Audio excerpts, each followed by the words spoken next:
All right, y'all. So this is the thing.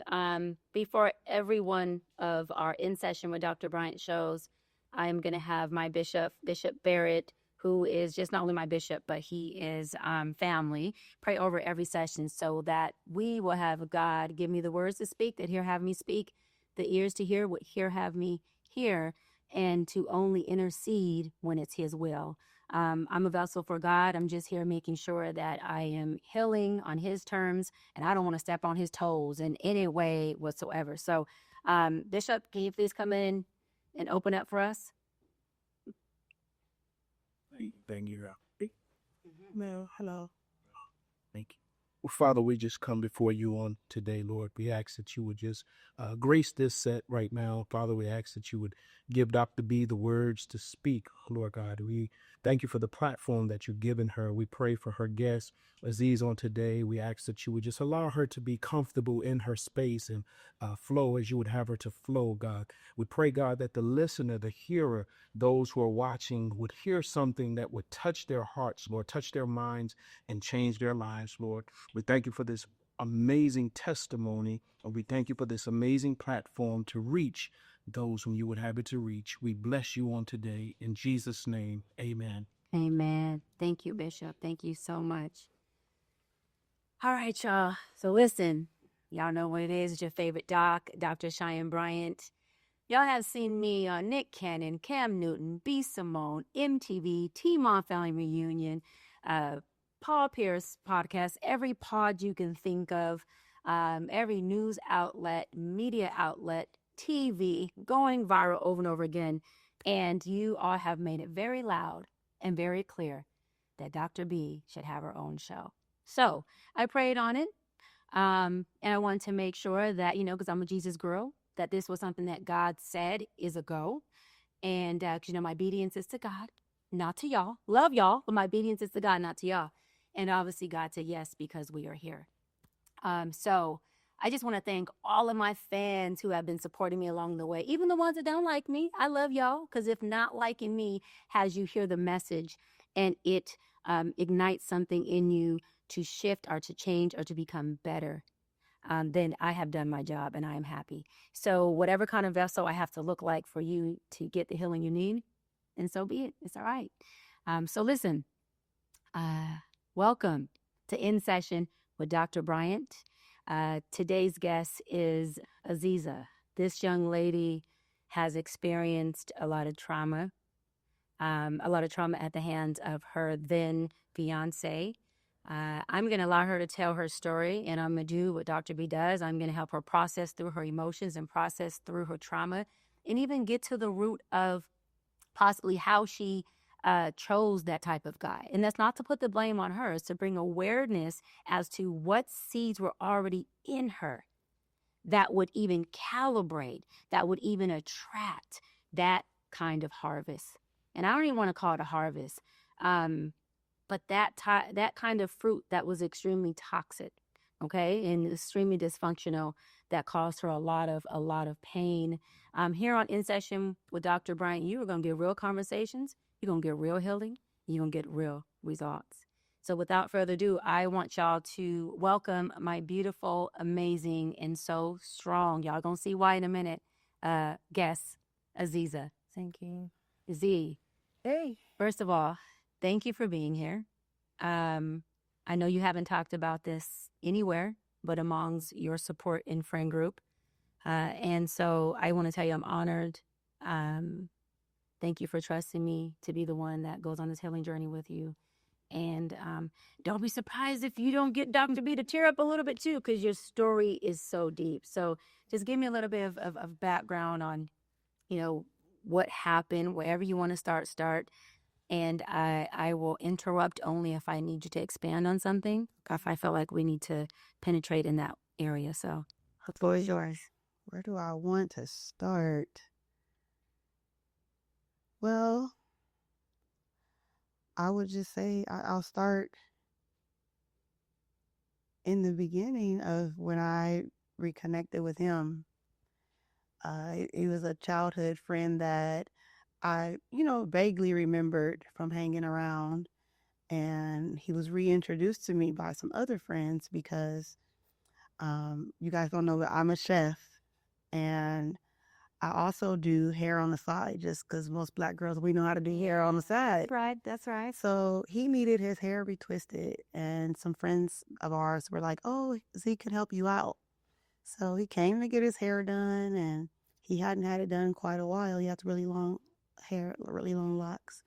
And I just did his hair, and we were just having a conversation during that. And he was really charming, really flattering, made me laugh a lot, and we kind of just connected on that particular day. And then, when I got done doing his hair, he just kind of hung around because I was cooking, of course, know. Yeah. So I was like, I'm going to make some fried chicken. We're going to smother it with some gravy. And he's like, oh my God, my mom, or I can't remember if it was his mom or grandma, but he's like, they used to smother chicken that way. And, so then we just hung out quite a bit from then. And it was really fast, Yeah. When you say really fast, you mean fast from when you met? From that day. Entered into a relationship? Yes. Like just everything from that day was fast. Yeah. Just like hit it off. Hanging out every day, going places, going to eat. He's coming by the house, hanging with the family. Everything was like really, really fast. And would you say it was like good? Obviously, it had to be. It was good in the beginning. Connection. Yeah. It was good connection. Everything felt good. And at some point, it turned not good. And I can't recall exactly like what month that was, but I started just noticing patterns in him. Like he would get angry or sometimes be like really aloof in his head. And I'd be like, what's wrong with him? Like, I'm trying to figure it out. And then where do I want to go from there? He would just get angry sometimes. And I would try to calm him down because that's in my nature to do. Like, what's going on with you? And I try to work with him through it instead of seeing it as a red flag and walking away from it. And I suppose I should just skip to the ending because I have to bounce back and forth in the story. So can I ask you a question? Yes. Because I see you processing more than you're speaking in this space. Can I ask for you to share the processing that's going on? What's the narrative that's going on in your mind that you are processing and thinking that you can't put words to? At what point, why didn't I walk away? Stay there. Because now you're going into shame and self-blame. I'm going to give you this. I didn't think I was going to cry that fast. Okay. because you just went into shame. So I seen you processing, and what happened was you were telling the story, right, of how you all met and how things were going. And then as soon as you got to express or explain the abuse part, you blamed yourself. You went into shame. And you said, why did I stay so long? Why didn't I leave? But you were a victim in this situation. Yeah. Hold on. But you are still victimizing yourself. Do you see that, Z? Stay right there. Stay right there. It's okay. Stay there. I don't want you to rush your emotions. Stay right there. Stay right there. Because you got to let your heart that's broken weep. You got to let the shame externalize.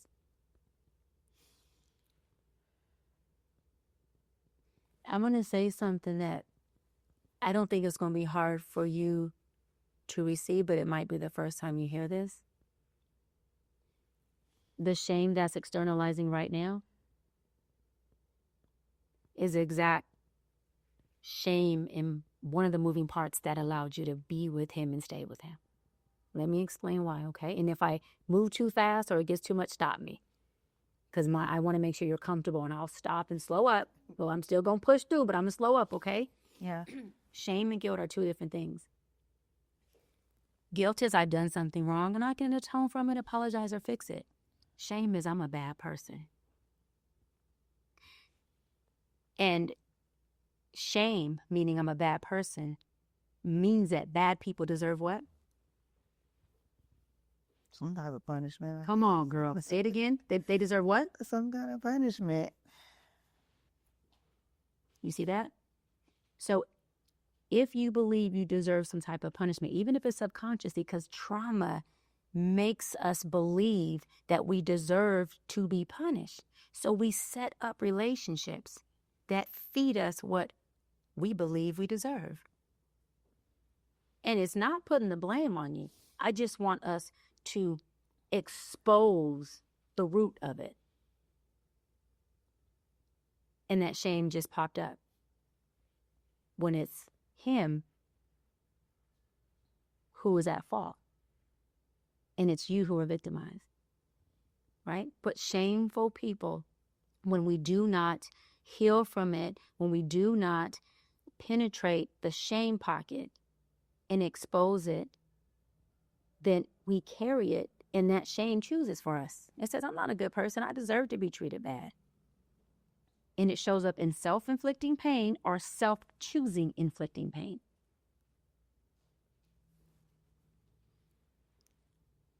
Are you okay to move forward? Oh, yeah. Okay. So I guess I'll start with the day that the chaos happened. We went to an event. It was a yacht party for a friend of ours. And she invited us to go hang out. And I invited him as well because I was like, I'm going to be gone all day. You might as well come. And I knew he hadn't been on one of those like in quite some time. So I was like, well, let's go hang out on my friend's birthday. And she wanted to introduce me to some people. So we went to do that. And we had a good day. Yeah. You know, there were drinks, there were gifts flowing. Like he's roaming around, talking to people on his own. And then I was doing my own thing with the girls. So we weren't together the whole entire time on the boat. And when dusk came and the boat docked and we had to leave. So he wasn't done partying. And he's like, let's go to my cousin's house in Long Beach. And I was like, I just want to go home because I was hungry. Yeah. This is going to be a recurring theme in this story, that I was hungry. And because they had food on the boat, but it was charcuterie board, fruit and things like that. And you're a chef. Yeah, So you know good food. I want some food. I'm hungry now. We've been in the sun all day. Yeah. So I didn't want to go to the cousin's house, but he was adamant about going there. And so we went. And because I'm a good house guest, and we're like, let's stop and get a bottle to bring to her. At this point, I was already done like drinking, but I was like, well, we're going to take one to her house because she said she wanted to have some shots with him. And I'm like, that's fine. And in my mind, I was like, okay, I'm done partying, but we're going to your cousin's home. So I can just chill on the couch. Relax, yeah. Get some food and y'all can just hang out. So we get there and I was hungry. So I'm like, let's order some DoorDash, some burritos from this spot that we had with her a few weeks before that. And so I asked him, we had talked in the car the whole time, like about eating. And then he just flipped like Dr. Jekyll, Mr. Hyde. Like, I don't want anything to eat. And I'm like. But was that his first time flipping? No. Okay. So definitely not. You've seen the signs were there before. Yeah. Got it. And so I was just like, we were just talking about food. What do you mean you're not hungry? And it's like his attitude just was like really nasty. Yeah. And his cousin, she clocked it. And she's like, why are you talking to her like that? She just asked you, were you hungry? Like, stop tripping. And now he's upset with her because you took my side. Right. In something as simple as just ordering food. And I can talk to her however I want. That's my fiance. Da da da. She's like, well, you know, you weren't raised that way. Da da da. You wouldn't talk to me or my mom this way. Like, this is kind of what I remember. My memory's also a little fuzzy That's from that okay. night, guys. So Okay. I'm trying my best to remember Doing great. how it all happened. So they, at this point, they get into a cousin argument, disagreement. So I'm like, oh, I'm not gonna get in that because I have male cousins, and sometimes we get into our little disagreements. And I was like, now it's like about me, but not really. Now you guys are just having your own thing. So I walk away from them, and I'm trying to get my burrito because I wanted my burrito. Because you're still hungry. Yes, the burrito is like all I can remember a lot. But I was like, I'm gonna just go order my burrito. So I'm asking her, I'm like, what's your address? Because I know where she lives, but I don't know the address. So I'm like, what's your address? And they're still fussing. So I'm like, well, I'm just gonna walk over here and see what else I want to order. So I tuned out of them. And I remember she poured some shots because remember we came with alcohol for her. But I had already established for myself, because I know his pattern of behavior too, that I was like, I'm done because somebody has to drive us home and he's going to be on his little level and I'm just done. So she pours 3. And he drank mine and his. She drank hers. I never touched mine. And then I think she poured another. And then conversations are still happening. I'm not sure how much time went by during that fiasco. But at some point, the next thing I can remember is sitting on the couch, him approaching me. And I didn't think anything of it because, and he socked me in my face. My tooth flew out of my mouth. That's how hard he hit me. Blood. And so I'm like, I'm on a couch sitting like this, but it's one of those floating, like, fluffy couches. So I'm like trying to figure out what's happening. Why are you doing this? So I'm like, and I just remember like him just punching me. And then fighting, like I would wake up. I was unconscious and I would wake up. And he was attacking her. So I remember fuzzily me getting up, like trying to help her, and he's flinging me back down because he's a big guy. He's like 6'4". Wow. A few hundred, Wow. So I'm little and I'm not a fighter by nature. Anyone who knows me, you know me. Like, so I'm like, I can't even like fight him if I try. And his cousin, she's like 5'3". Yeah. So, and let me ask you something. When you realized that you were just hit, what were the first thoughts and emotions that you can even recall going through your head? Why? I remember saying that, like, why are you doing this? Oh, you asked why? I verbalized why? Like, I'm screaming, like, why are you hitting me? And what is his response? I don't recall if he had. Oh, I do, because a lot of it is back and forth. He was saying that,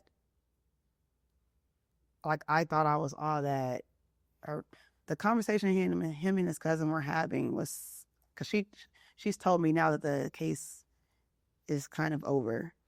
She's told me now they were having a conversation and she was telling him, like,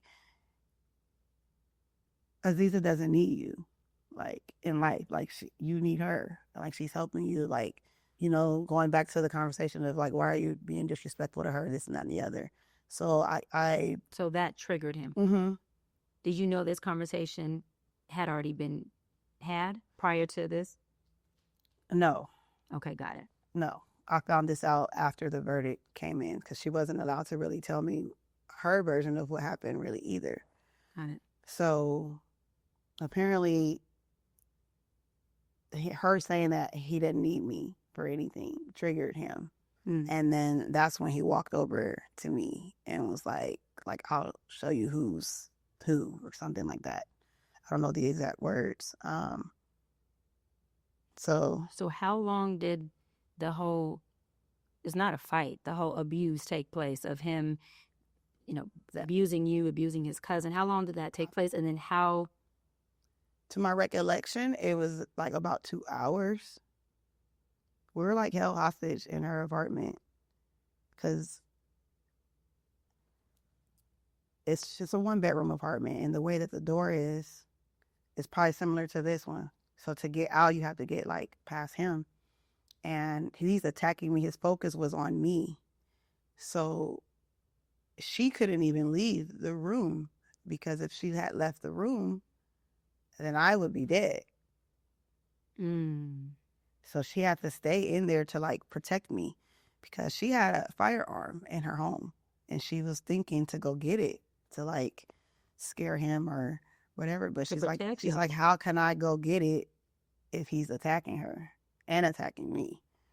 So at one point she got slung on the, like, he slung her. Her arm was broken 2 places. So she's hurt also. So I'm like knocked unconscious. My face is bloody. My nose is broke. My jaw is broke. My teeth are flown out. And her arm is broke. So we're like injured. So we can't really do too much. So were you, at this point, were you unconscious the entire time? Did you wake back up and realize? Probably knocked out maybe 3 or 4 times to my recollection. And I would wake up and see what was happening. And then I would try to intervene some kind of way, and I would get knocked back out. This is the way that I remember it. So you went into fight, not flight. Yeah, right. Because, like, what are you doing? Like, I'm not about to, like, die here. And I felt like... Did you feel like you were going to die there? Wow. Yep. And at some point, I told her that. I was like, he's going to kill us. Not me, us. And somehow she got a phone. I don't recall if it was his phone or mine. And she was able to dial 911. Wow. Look at God. But we weren't able to talk to 911, really. I think she was saying the address, like, under her breath and everything. Yeah, but she's now told me after I just found this out like maybe 2 weeks ago, that she thought I was dead. Because you were laid out, you're bleeding, your tooth is out your mouth, you're unconscious, and obviously he's still pounding and hitting on you. Yeah.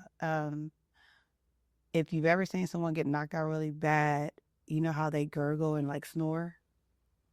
She said at some point I was doing that, like gargling, and then she thought I was passed out. So I'm doing my best to say what she told me, because she wasn't able to be here today. But she thought I was dead, and at that point she started like trying to play like devil's advocate or reasoning with him, because she needed him to like leave me alone. So she was asking him to just leave at this point, like, just leave. I'll take care of her cousin, do this, you know, because she didn't want... Wait a minute. So when y'all called 911... I probably came back too. I think she thought I was dead before that. Right. How soon after you called 911 did the police or someone arrive? I don't know the time frame at all. But I do know when they came, I was told that I ran out the door. Wow. And it's on body camera footage though, all the officers.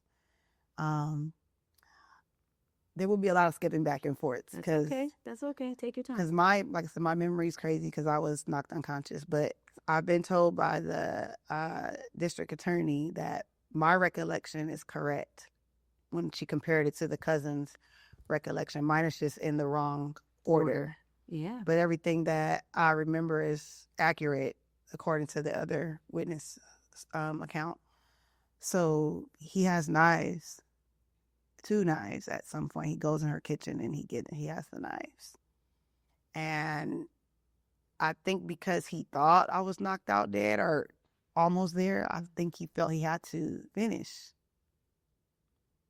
Finish you off? Yes, because he's panicking now.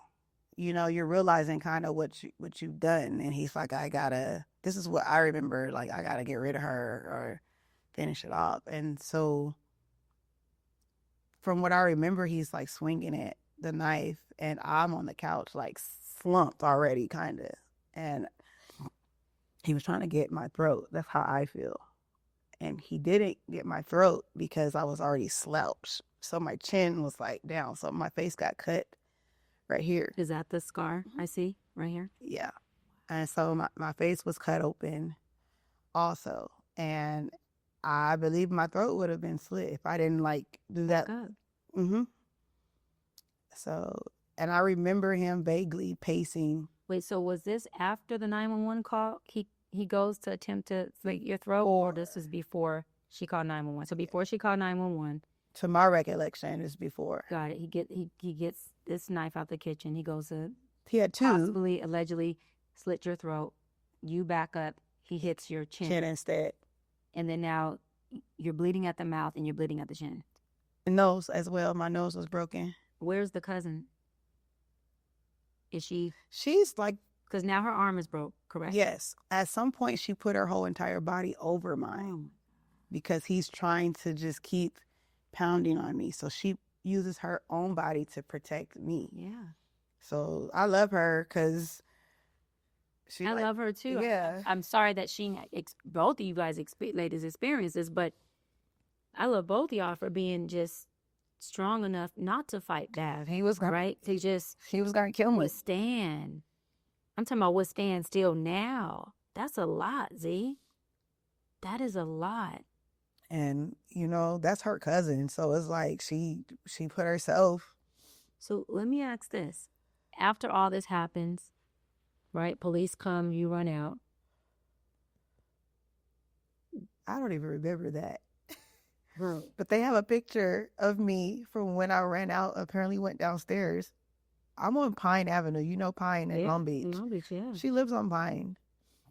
Wait, when did you realize I just got abused and beat by my then fiance? Like, when did you realize all this really happened? The first hit.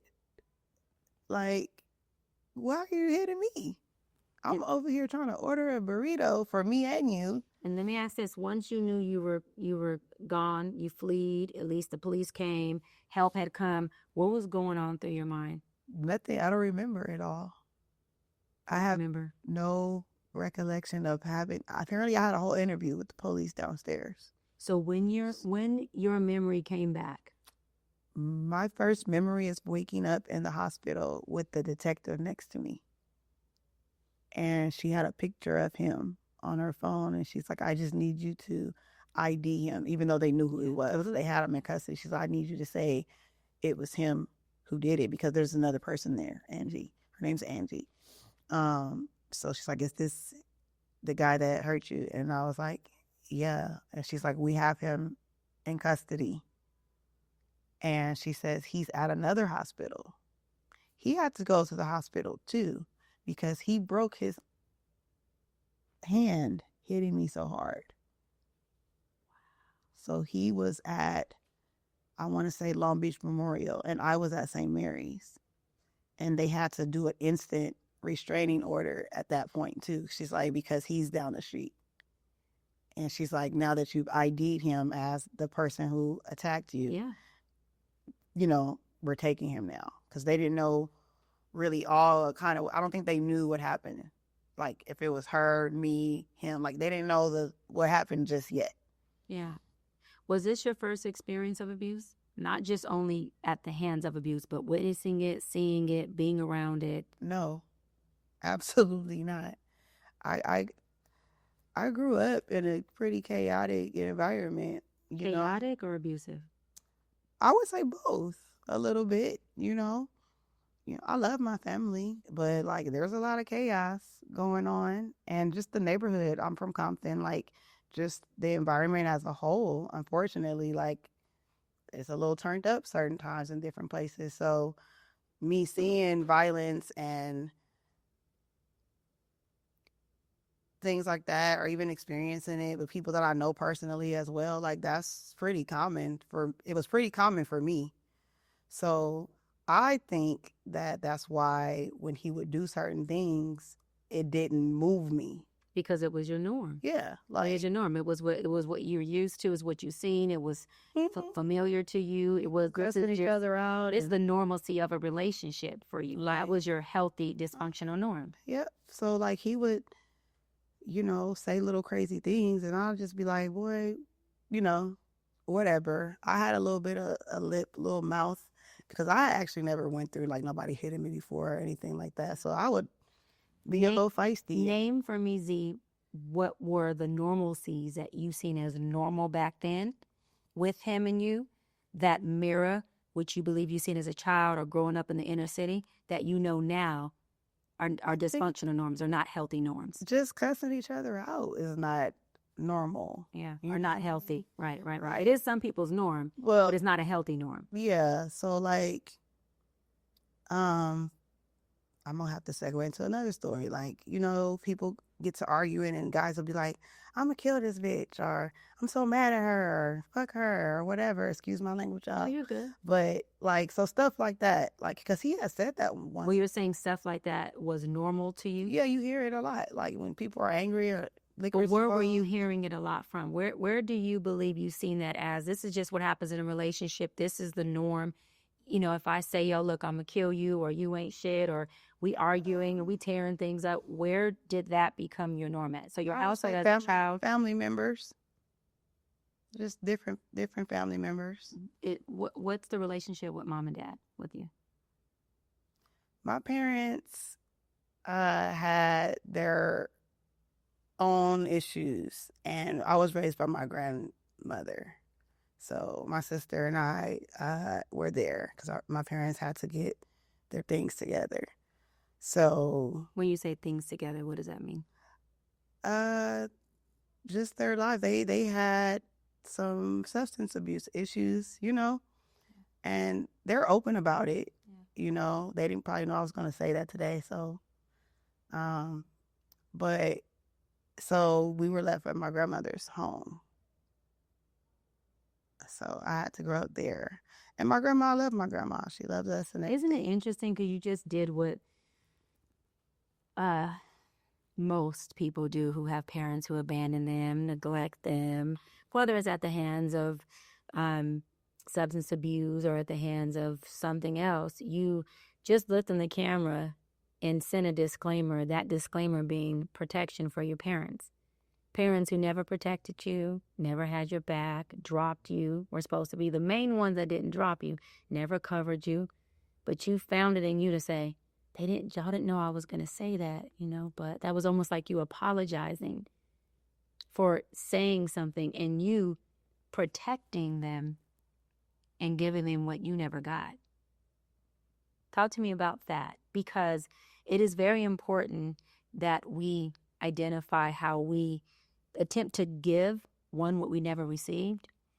And because our parents are our first identity, our first self-identity, we always protect what we identify with, and we always protect what is meant for us to mirror ourselves with.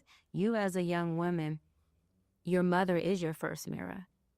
How you identify with her is how you identify with yourself as a woman, whether you know it or not. And a little girl is what her daddy makes her when it comes to relationships, period. Being that you had no father meant that you knew how to choose exactly what you think your father is to be. And not knocking you, but I got to keep it real. A father who wasn't there for his daughter, you don't think highly of him. This man abandoned you, neglected you, left you hanging. Guess what that's called? Abuse. No matter how you want to slice it, that's called abuse. So you grew up to create a feeding station and choose a man who would also abuse you. He might have done it in a way that looked different, but neglect and abandonment, that is the core of emotional abuse. That is the core of trauma on a child. That leaves kids with identity crisis, shame, self-inflicting pain, depression, anxiety, and sometimes suicidal ideation. And for some adolescents, unfortunately, suicide. They don't make it out. Because as a child, we don't have the insight to understand substance abuse as a disease. What we ask ourselves is, I must have not been good enough for them to stay. I must have not been good enough for them to want me. I must have not been good enough for them to put the pipe down, the alcohol down, whatever their choice of drug or substance was, because they choose that over me. Kids don't understand it. And as little girls who grow up abandoned, we grow up to be grown women who still don't understand it. And we carry the shame, we carry the trauma, and we carry the blame. And then we go choose people that can dog the hell out of us at the level and at the depth of the shame that we carried as a little girl. That's what happens when we don't unpack and we don't heal and we don't get to the root of our pain and our trauma. We protect it. Because every time you protect your parents, guess what you do? You protect the pain that comes with them. It doesn't mean we have to beat them up, but it does mean we have to be bold enough and courageous enough to say, you know what? No, not pun intended, but you dropped me. No pun intended, but you abandoned me. No pun intended, but because of that, I'm fucked up at my grown age, at my adult age. You left me lost. I had to bear crawl and figure this thing out. Like Jesus. I didn't get to carry my own cross. I had to carry my cross, your cross, Dad, and your cross, Mom. Because when you leave me with your shit too. Does that make some sense? If not, ask. No, I want to clear it up for some you. sense. And then, you know, I would say that it has a lot on how I moved in the world. Talk about that, Z. I will say my mom, she tries to help now as an adult. Like our relationship now, she tries to help as best she could. And then like she's told me some of her struggles. So I feel like the older I get even now, I kind of try to understand how she ended up in the position she was in. And I relate to her a little differently now as an adult me versus childhood me. But that doesn't mean that I don't feel hurt from when I was a kid, you know, when they weren't able to be there. Stay there. So I want to talk to the little girl in you. I want to talk to Lil Z. Tap into her. If I asked her what broke her heart the most as a little girl, what would she say?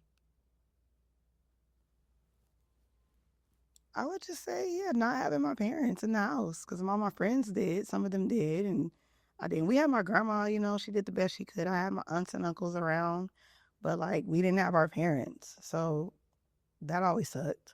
So let me ask you this.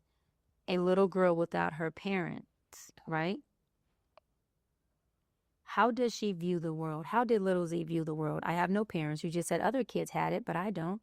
So how does little Z view the world when she says, I see they got their mama, they got their daddy, I don't? What does that mean for her as a little girl? You know,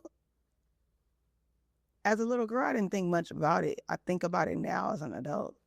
That's my point. Yeah, when I was a kid, I just was living life you know, I was real creative. I was really smart. I was, you know, doing my own thing. I used to read my books. I didn't really think too much on it other than that. Like I knew I was at Granny's house. Yeah. And, you know, it's family and, you know, it's fun. But like adult me is like, dang, I didn't have my parents there. That wasn't cool. Mm-hmm.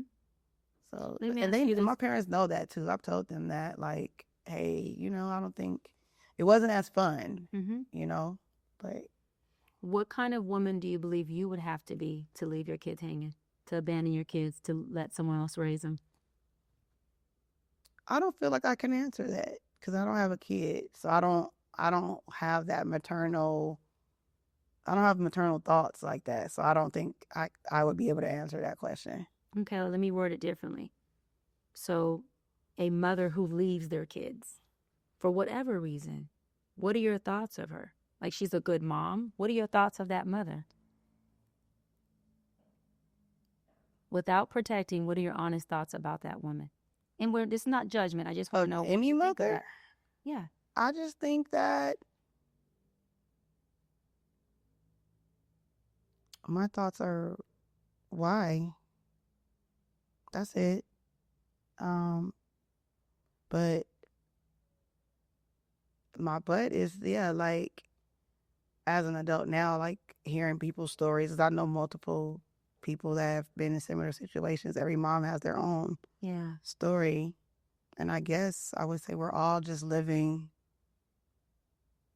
life day by day and hearing some of the backstory from my own mom now, I kind of just get it. Well, I don't get it, but I understand.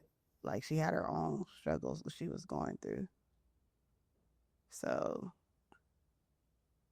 that's a question I think I'm trying to figure out how to answer, because I'm just now learning things.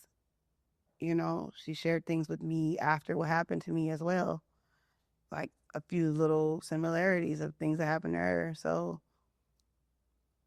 it makes me think different now, like, oh, maybe that had some impact on the choices you made as well.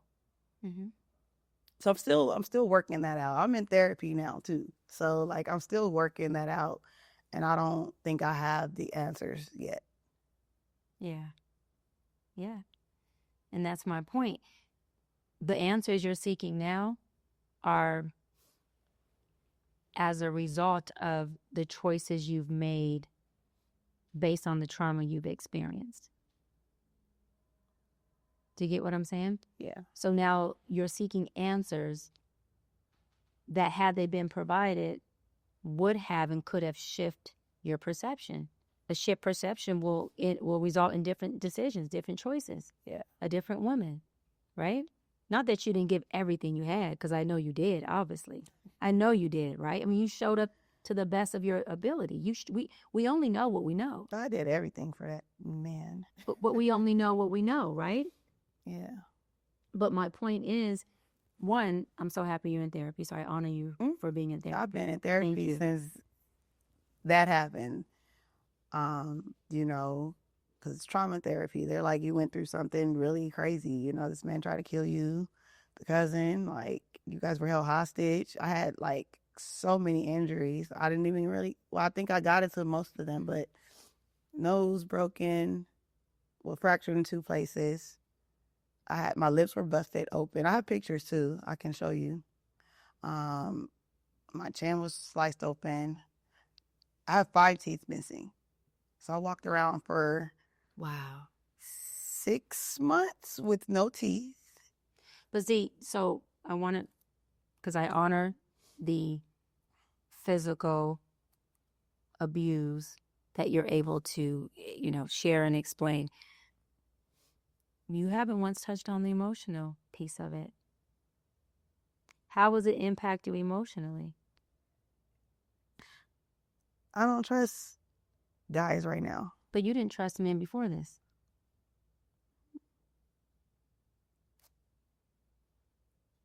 Well, I definitely don't trust them a lot more now. Yeah, you didn't trust him before. I don't trust And I say that because you chose a man who was not trustworthy. We choose what we trust. And so, again, a fatherless little girl is going to choose a man who's not trustworthy, because all you know was a father who wasn't present. So we choose what's familiar to us. We choose what our norm is. We got a baseline. And we always go back to baseline. Now, baseline can be reprogrammed through therapy. Baseline can be reshaped through therapy, right? Through the awareness of it. But until we know our baseline and what is familiar, we don't know what feeding stations we're setting up. And so emotionally, when you said, I don't trust men now, you've never trusted men. Well, I thought I did. And you thought you did based on what we mentioned earlier, based on the dysfunctional norms that you weren't aware of them, but now you see those norms are not healthy. But again, we only know what we know. So emotionally, give me some more of the emotional impact it's had on you.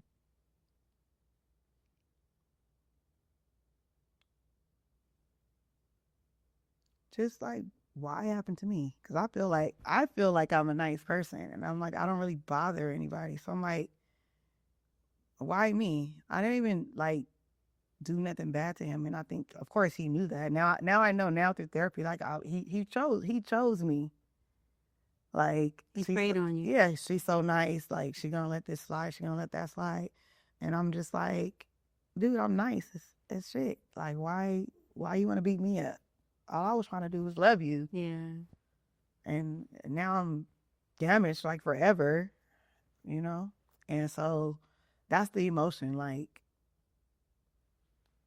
when you try to be like a good person, I think it's hardened me a little bit. Like you can't be nice to everybody like that because people don't have good intentions for you. And I can't say that I didn't know that, but like it's a little more like prevalent in my thoughts now. Like people will twist things around, and you know, if it's not about them, sometimes it's just they don't have good intention for you. So, you know, I'm still trying to like find a lot of the words because we just got the verdict like 2 weeks ago. So I'm still reprocessing a lot of trauma because I found out in court a lot of things that I didn't know. So he has not or has been sentenced? He has not been sentenced yet, Wow. but there was a guilty verdict on all 16 charges. There were 16 charges. And what were some of those charges? Are you able to share that with us? Attempted murder. Ooh. Assault with a deadly weapon. I can't think of the others, but I know he violated the restraining order multiple times because he called me every single day. While he was in jail? Oh, yeah. Did you answer? No, I never answered his calls at all. How did you feel seeing him call? Frustrated. Honestly, like, what do you want? Well, in the beginning, I wanted to talk to him in the very beginning, like maybe the first week, because I wanted to be like, what the fuck did you do? And then hold on, let me ask this. What result or what payoff did you want from one? And I'm not knocking you because that's a real answer and that is very normal. Yeah, like right? I live with him every day. Let me say this disclaimer. It is not wrong. It is not abnormal for a woman to want to talk, see, be with, love on who their abuser after. Let me say, because the love doesn't leave when the abuse enters a relationship. No. So I want to make sure you understand it. And women out there who've experienced this, there is something also called Stockholm Syndrome. Oh, yeah. Right? Where women start to fall in love with their abuser and make it okay with what he's doing. And then women will blame themselves and ask what you've asked. Why didn't I leave? Why do I want to take that call? Why do I still love him? But I don't want women to abuse themselves like this man has abused them. I want to over normal emotions. You get me? Yeah. And I want to interject there. I didn't want to talk to him about I wanted to know, why did you do this? But hold on. But when you said, I lived with this man, every day. So I wanted clarity is what I heard you say. Yeah, I wanted to just ask him, what the fuck was you thinking? Like, what did you do it for? But I don't think. Wait, stay there. And what answer were you looking for with asking that? I don't know. I just wanted to hear him say like why he did it. But that was only like maybe the first few days. But after that, stay there. But what if he would have said, I did it because X, Y, and Z? What I'm asking, what did you want to hear him say his reason was? I don't know what I wanted him to say. I just wanted an answer. To hear an answer. I just wanted an answer because, and now, after going through, some things, it's just like I was never going to get an answer. But I wanted one. Do you still want an answer? No. What answer do you give yourself? Just move forward. I don't want to talk to him at all. But when you ask, why did he do this to me? What narrative plays in your mind? He has issues that he has to deal with, and he always had them. I just tried to look past them and try to see the good in him. But thinking back on the relationship now, like, you were pretty evil the whole entire time. Like, I was just trying to find the good in you. Come on, Z. And there was no good in you. Come on, Z. And so I've had 3 long years. And it had nothing to do with you being a bad woman, bad person. You didn't do anything to activate, to any of that. Yeah, because abuse is a choice. Mm-hmm. Abuse is a choice. And the more I've learned about him, like, you were just abusive to other people prior to me. So it wasn't a me thing. That's just you, who you are as a person. There you go. And now I know that, like, so there's no more, like, blaming myself. In the beginning, a little bit of it was like, dang, what was going on? Like, what was tripping? But now I'm like, bro, that's you. But I want to normalize that too, Z, because we are going to have women who are watching Oh yeah. who have been in this situation or are still in this situation, and I don't want women and even men are at the hands of being abused as well. We're not going to leave men out. We're not going to leave no abused victim out of this. When you ask yourself, what did I do wrong, or what could I have done better? There's nothing I could have done. But I want to normalize those questions, because it is perfectly normal to say, how could I have avoided that? Hold on. Was I a good enough husband or wife or woman in that relationship? Is there something I could have done different that could have regulated them, calmed them down? Or even changed this situation? So I want to normalize that for you all out there who are in the situation, newly leaving an abusive situation, or even years post an abusive situation. Those are normal questions, right? But with time, with therapy, with healing, I'm a Jesus girl, so prayer, those questions begin to reshape. Your pain and your trauma does turn to peace, and it does turn to a place of refuge where you can actually have a testimony and understand that you did nothing wrong. There was nothing you could have done different or better. The best thing you could have done or could do is leave and get help. And that's the truth about it. I want to say this. The only thing you can do, the only way you can stop an abuser is what? Is to leave. That is the only way. You can't change them. You can't help them. You cannot heal them. They got to carry their own cross, and they got to do their own work. And you cannot do that for them. So if you're in an abusive relationship, the only thing you can do is leave. And I really pray and hope that you find the door to leave, the friend, the support, the therapist. I don't care if you find a neighbor. I just hope that you find that support you need, that and even if that usually is just yourself, that you find that, within yourself to get up and leave, and then find the support after, because leaving is just the first part.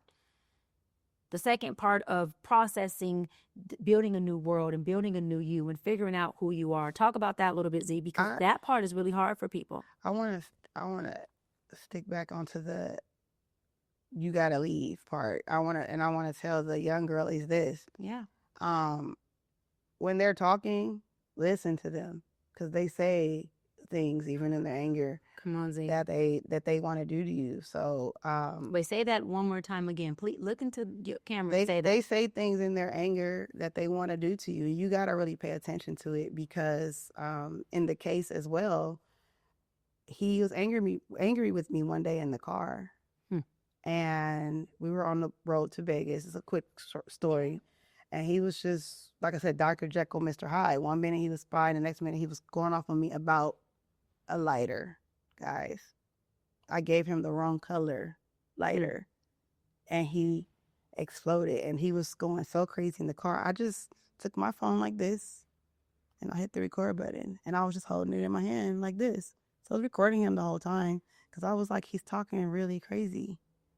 And he said that day, like, bitch, you did enough for me to kill you. And I found that video a year later into the court process. And he tried to do exactly. You did everything he said he was going to do while he was angry in that car, just jibber jabbing. He did it to me. He was like, I'll wrap them braids, around your neck, put your head through the glass and break your jaw. And I was like, over a lighter? You going to do all that to me? Over a lighter? Are you crazy? That's when I realized the signs. That was the first day when I was like, oh, he's crazy. Because over a lighter. Now I'm going to ask a question. It's going to be triggering for you. It's going to be triggering for our viewers, because I hate when people ask this question to victims, and I'm going to ask it so that our audience can understand in that moment, with that red flag, tell me exactly why that wasn't enough for you to exit in that moment. And I'm asking because I want viewers to understand this from a person who is in that moment, who says, when I hear it, it's a red flag, but I'm staying. Yeah, okay. So I have an answer for that, because I had to think about that. Yeah, totally. A lot. Absolutely. He was very up and down. So, the love bombers, that's typical of an abusive man. Mm-hmm. So he went from that, and then like 30 minutes later, he was fine. Like nothing happened. We went to eat. We went to check in the room, and we had a good weekend. But But what you're saying is that you rode on the high. you rode on the highs, and you just eclipsed and suppressed the lows. Yeah, I kind of like forgot about that video, honestly. And then thanks to Apple, and remember they had that crazy update when they messed up everybody's photo album? Mm-hmm. I was like, a hidden folder. What did I hide? What did I hide in the folder? And I opened it, and it was that video. Wow. So I hid it because I didn't want him to see it, because he used to use my iPad sometimes. And then I found it, and I rewatched it, and I was like, he said everything he was going to. Do you know why it was so easy for you to just suppress that and, in your words, hide it? Do you know why it was so easy for you to hide it? Because I wanted it to work. And I think that's where a lot of women in my position go wrong. You think you can fix it, and you can't fix it. But there's no fix. That and hiding had become something you learned to be so good at. It goes back to that childhood, right? As kids, when we are paying so much in our environment or by our parents, we don't know how to process emotion. So what do you think we do with emotion when we don't know how to deal with it as kids? Yeah, we hide it. You can stay in my own little bubble. We hide it by video games for the kids nowadays. Back in our days, we hid it by going playing outside in the street till the street lights came on. We hide it at the sandbox. We hide it with sometimes abusive things we say to ourselves. We hide it through bullying other kids if we're the bully. I hid in my books. You hide in your books. But what I'm saying is we overcompensate in other areas for what we don't understand.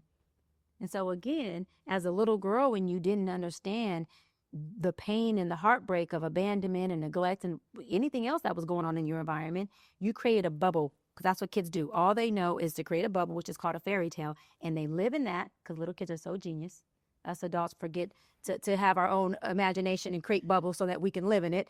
But what happens is, as we become adults, you said it earlier on, that bubble, it busts. And now we're like, oh shit, this is reality. I was like, wait, the reality I've created at the expense of my trauma that was never healed.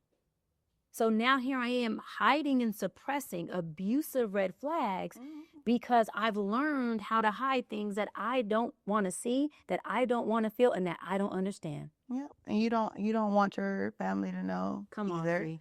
That's typical. Now I know, like, The that's embarrassment typical. that comes with like, they didn't like him anyway. So it was one of those things too. Like, y'all already don't like him. I'm not about to tell y'all he did something crazy already, because, like, your family, some of them, they saw before I did.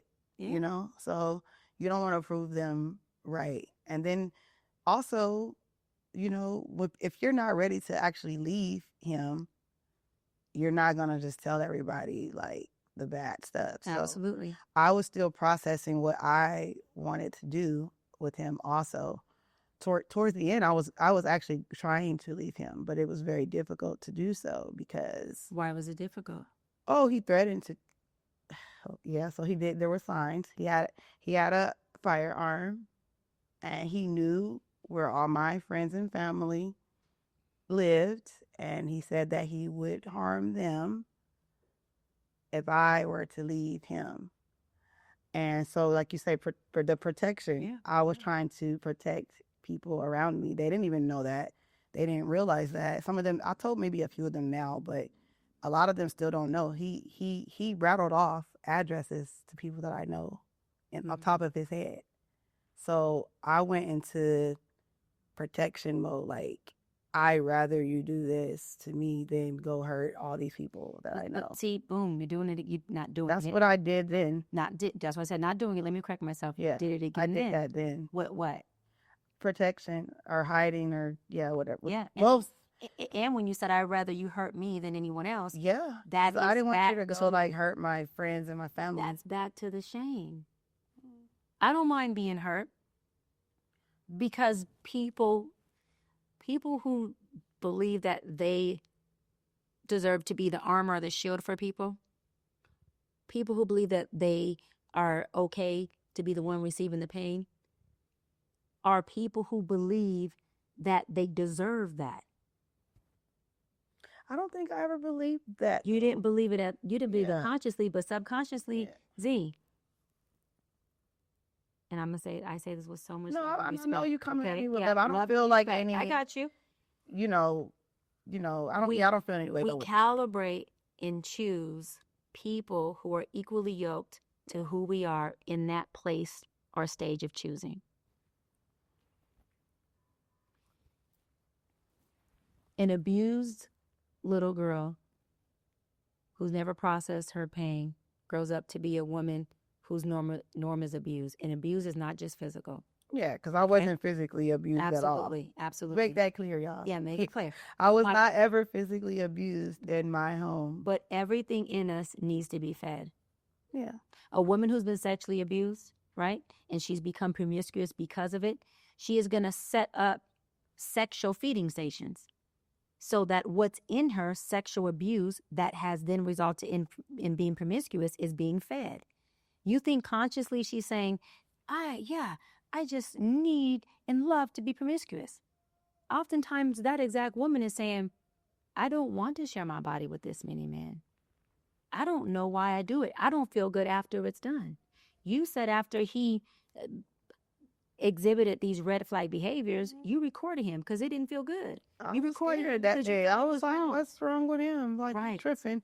But I had intent. What I'm saying is consciously you knew this is wrong. Oh, yeah. This ain't right. But subconscious is where our trauma and our pain resides.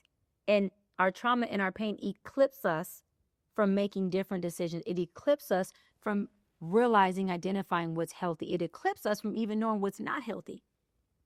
This is why I say that women and men who are choosing things, or let me say it better, whose trauma is choosing for them and not their healthy self, they don't get it. They're in denial. So denial does what? It keeps you in the same hamster wheel. And I will say for me, you don't realize how deep you're in it. Come on, Z. Like we all see the guy we love is with rose-colored glasses. You know what I mean? So you only see the good parts you want to see. But guess what the rose-colored glasses is? What, Cheyenne? Okay. No, you fine. No, you fine. It's your trauma. Your perception is shaped by who you are. That's why you and I can have the same thing happen to us and have two different experiences. Because you're going to see them through how you were shaped, through your experiences, whether they're abusive or not abusive, through your healthy and unhealthy experiences. And I'm going to see them through my experiences, whether they're healthy or unhealthy, right? So your rose-colored glasses for you may be rose. For someone else, it could be straight darkness. For someone else, it could be just straight pain. For someone else, it could be just straight naivety. For someone else, it could be just straight daddy issues. For someone else, it's straight mommy issues. For some people, it's straight abuser, not the abusee, the abuser. For your ex-fiance, his glasses wasn't rosy. They was dark. Definitely. Very dark, right? Yours, you describe yours as a rose-colored glasses, showing the innocence of how you see people. I do. You just said it earlier. I see people as people who, like, why would you do me like that? I'm good. And I see you as good. And I'm trying to see the good in you. I only have good intentions, like, really. Like, so I'll be like, why? Like, those, not even just him with anybody. But those are your rose-colored glasses that come with a layer of innocence and naivety. Yeah. But, So I would say, like, because we got to wrap it up. I want to ask you this. What would, two things. I'm going to go the first one. What would you do different moving forward when it comes to dating and men? What would you do different? Move slower with him. Like, hold on. We're not going to manifest him. No, what I'm saying, that's what I would have done in hindsight, but forget him. Yeah. But in hindsight, I would move slower with any new person, Can you just describe a little bit of what slower would look like for you? Just really get to know them more. Because we just moved really, really fast. We got engaged and all that. And I didn't have time to see the red flags in the beginning. By the time he started exhibiting them, I was already like too far in and had left my home and was living with him and all these things. So then it was like, how do I get away? Yeah. And now you're like stuck a little bit. So I would say definitely don't move in with them. Look, let's not do that. And because they'll try to take you away from your friends and family and try to twist your thoughts. He did all the typical things that you would go textbook look up at what a narcissistic, evil, domestic violence man would do. He did all of it, the textbook. Yeah, yeah. So for me, I would just move slower and get to know them. And I don't know how you would see how someone will react angrily, because hopefully you don't ever have to see them angry. But if you could see how they act, maybe say with adversity, like that would kind of show you who he is. And also listen to what they say, because the words are very powerful. So you would listen to Yes, because everything a man says, they say is what they actually mean. and you would take it at face value, because yeah, they mean what they say most of the time. Yeah. And do you trust yourself to pivot if you're hearing red flags or you're seeing red I'm a flags? whole new me. The flags are red, flashing all the way. Like, it's weird. Like, once you go through an abusive situation like that too, you can see it in people. Yeah. Now, Yeah. I just run Good for across you. random guys and be like, Wait, look what you said. Z, I'm so proud of. Look what you said. You said when you have been in an abusive relationship, you could see it in people. So now, nothing. so you just reprogrammed your norm from being, abuse and dysfunction is normal to, I see it now. Yeah, it ain't you normal. can see it in It's a a red regular guy just talking But to you. this now, is like, why I say words don't teach, experience does. It's unfortunate that your experience had to be life-threatening, because it was. they all have this. But through Same experience, you're able to, but you've reprogrammed your norm just through that experience. Yep. And I will say this too. I came here today too because I really want, just for like the young girls too, to just stay away from like the guys, because I want to say this. I always hear them say, "Oh, I want somebody that's crazy about me," and I'm like, no. Now I tell them, no, you don't. You don't want that. You want someone who's healthy. When you get somebody that's really crazy about you, it's insane. And I hear that a lot. And that's why, I agreed to like come, because I just wanted to like mainly bring awareness to like the domestic violence and seeing the red flags, because I see it even so much more now with the young girls. So I want to let them know like it's not okay. And I just recently found out that someone I know very close to, a young girl, went through something similar as me, and that just broke my heart and my little spirit, because like she also was hiding and not telling her family things. So it was the same cycle over and over. And of course, many women, because my situation was very public, many women have come forward to me in the inbox.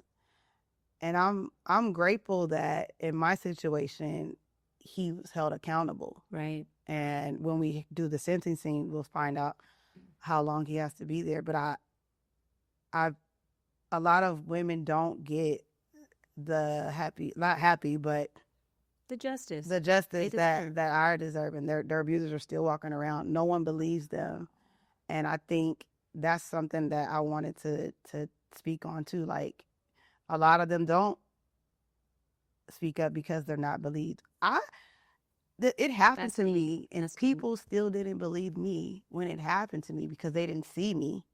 And wait, hold on. I love that you said that, because I always say abuse doesn't have a look. It doesn't. Abuse doesn't have a look. It comes in all forms, all races, all sides, and all genders. So we want to make sure we're not negating someone's abuse because it don't look like what you think it should look like. It don't sound like what you think it should sound like. And that we are showing support to people who are saying, look, I need help. And no one's going to just say, hey, I'm getting abused. It doesn't really happen that way. And I was surprised that some of the people that told me they had been abused. Like, I'm like, I never would have guessed that about her. Yeah. So now I don't judge Aziza, as much. what support, if any, did you receive after? My friends, you were one of them. They made sure that I had a bubble for myself for healing. There you go. And no one saw me because I didn't want to be seen. I looked really, really, really bad. And I just needed some time to myself. So a group of young ladies that I know and grew up with, you guys all put together money for me to just have a hotel just to think. And I spent those like 2 weeks in there just really alone. But I'm thankful for the support that was given to me by many too. You know, some of my other friends made like a GoFund. You guys all shared and reposted. So I was able to start over and rebuild my life with the help from the public. And thank God, like my rose colored glasses helped me a little bit because I do see the good in the good people. So all the people that I've helped throughout the years And actually, helped me back. one of our producers of the show, Lola, is one of your good friends too. Yeah. And she is, I don't know if the cameras could catch it, but she is in the corner literally crying right now. She's crying. Because Her eyes are right now because of you how guys- touching this You is. guys all helped me, and people, I will say that there's too. If you went through an abusive situation, don't lose your good spirit because there are still good people that will help you. So I feel like I'm not going to lose who I am as a person because That's right. That's right. and because I was a good person. And because you are still a good person. Yeah, sorry, yes, but because I was a good person to people prior to that event as well, like all these people were like, you always help us, you always donate to like the needy, like because when people have funerals a lot, I always donate food to like the repast, different things. So like all these people that I've worked for, people I went to school with, so many people like donated to me to get like a brand new start, and I'm forever like grateful for that. And I didn't realize, you know, what I meant to a lot of people. Come on, Z. Stay there. Take your time, Z. But like a lot of people just really came through for me. And so Look, I could stay there because from a person who had so much shame and who's just a really good woman and a really good young girl and never got to really feel how amazing and good you really are. How did it feel? And we're going to wrap, but how did it feel when all these people showed up and supported you? it feels Because they love you. it feels Because you're good. deserving of it. Not because they felt sorry for you. No, yeah, no. We supported you because you're deserving of it. I think You hear me? Yeah. I Zay, didn't look say at me. here that Hey, look at me. yeah, Because I'm trying to you're a answer good you. person, though. I want you to know that. Yeah. Because it's hard for you to receive that. And I'm not okay with that. You No, don't receive it. I See, feel like you're I an do amazing now. woman. I was gonna say that moment made me realize, like, okay, you mean a lot to a lot of people. You help a lot of people, and they do see it. There you go. And in that, with all that happening, because people could leave you notes on like the GoFund and all that, like you reading all these great things. I forgot what I wrote, but I wrote something. Remember, but when I, all in all, I will say that that really helped me in that time to feel like all these people remember all the good things I did for them. And do you remember and do you understand and do you truly believe how good and how amazing you are? Yeah, I feel good now. Okay, good. I've had 3 years of therapy and I feel fine. I Good. feel great. And just even being able to talk about this was like cathartic because, there are a lot of people who still don't believe what happened to me really happened because I never showed it to anyone. And people that knew just knew about the court part and everything, but like no one really knew the details. And we still didn't even get through like a lot of it. Oh no, yeah, it takes more than just one. Yeah, there's a lot of it, session. a lot of for stuff Bryant's that episode. happened. So, But I want to ask you this as we wrap. What do you feel like you know now through our session that you possibly didn't know prior to sitting down with me? Even if you don't agree with it, what do you feel like you know now? I agree with everything you said. I didn't know we was finna go there. I thought we was really gonna talk about that man. But it's about you. It is. At the end of but the day, it's I about wanted you. to let people know what that man did to me because Yes. a lot of people still don't believe that. And Yes. so, but Yes. the other things are fine. You know, we've delved into that with my other therapy sessions as well. So like, you know, I'm aware that like the way my childhood went shaped a lot of my decision making. So I think that, you also highlighted that very well. And so I'm not upset at it at all. I just came in here with my mindset on what I was going to say and what I was going to do. Good. And so, and I didn't think I was going to be crying in 2 seconds. Well, Z, listen, I love you. Yeah, I've been supporting you. Yeah. You've been my private chef. Yes, you actually, guys. Come on now. The very first person to hire me as a private chef like years ago. Actually, it was you, and I think I told you that. I was like, I've never done an event like this before, but I can do it. This was like, I knew you could. I believe in you. this was You maybe killed it. more than 10 years ago. Yeah. She was the first person to hire me for an event. We killed it. No, hold on. You killed it. I killed it. She It's okay created for the you to venue. kill You killed it something. too with the venue. Yeah. The location. But see, I was stop. Because see, this is what I mean by not being receptive. I want to give you your Stop. flowers too. You killed it. You cooked down the whole yacht we was on. Everyone ranted about your food. You were the most professional, perfect person. You served the hell out of us. And you did it beautifully and perfect. So thank you. I love you. I'm proud of you. I was sorry then that this happened to you. I'm still sorry that this happened to you, but I want to end with this. You were a woman who got victimized. And I seen you go from allowing your victimization to make you a victim. And now sitting in front of you, I actually see a victor. Oh, yeah. And because of that, I'm proud of you. Because it wasn't easy. No, it's still not. It wasn't easy. And I'm going back into some more trauma therapy though, but it's fine. And we're going to make therapy a lifestyle. Yeah, I have to. Lifestyle. Like, I got to process a lot of things. So, all right, y'all. Well, listen. Thank y'all for having me. I love you. And listen, y'all, that concludes our session. Z's testimony has everybody on set crying or feeling some type of way, which is good. And I really, really hope, and I know that you all are taking more than I can even,